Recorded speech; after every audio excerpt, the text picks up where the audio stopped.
Salut à tous, ici Benjamin Blanchard. Bienvenue sur ma chaîne où l'on explore ensemble le monde passionnant des technologies modernes. Si vous êtes intéressé par les dernières innovations et que vous voulez rester à jour sur ce qui change notre quotidien, pensez à vous abonner. Aujourd'hui, on va plonger dans un sujet incontournable des nouvelles tech. Prêts à découvrir?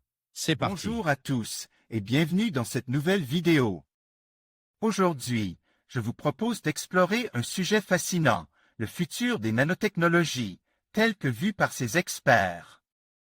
Nous allons plonger dans les avancées récentes, les applications potentielles et les défis à relever dans ce domaine en pleine expansion. J'ai eu la chance d'interviewer plusieurs spécialistes qui partageront avec nous leurs visions et leurs espoirs pour les années à venir. Restez avec moi pour découvrir comment ces technologies pourraient transformer notre quotidien et notre avenir. C'est parti! Où en seront les nanotechnologies dans 7, 12 ou 20 ans? Le Centre interdisciplinaire de prévision et d'analyse technologique, ICTAF, de l'Université de Tel Aviv interroge 139 experts de 30 pays, dont 27 Américains, 18 Allemands, 13 Israéliens et 13 Français, dans le cadre du réseau d'excellence européen Nano2Life, N2L.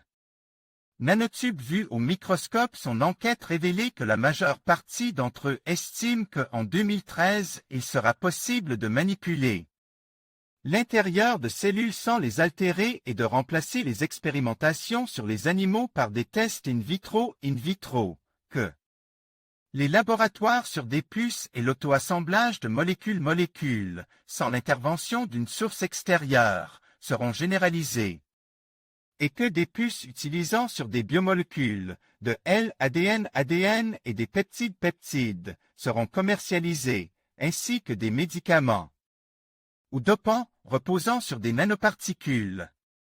Ils estiment aussi qu'en 2018, il devrait être possible de fabriquer des organes humains artificiels in vitro, d'intégrer des dispositifs d'auto-réparation, self-repairing ability en VO, dans des systèmes artificiels, que les puces à base de protéines seront largement utilisées par le grand public. En 2025, selon les experts, des nanomachines permettant le diagnostic, mais aussi des thérapies, pourront être envoyées dans nos corps. Tous ne sont bien évidemment pas d'accord, et ces chiffres ne représentent qu'une moyenne.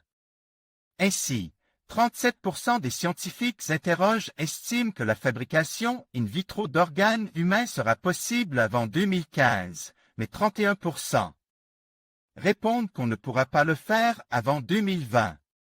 Pour ce qui est du remplacement des expérimentations sur les animaux par des tests in vitro, ils sont 20% à considérer que cela n'arrivera jamais, et 23% à estimer que l'on ne pourra pas développer de systèmes artificiels d'auto-réparation.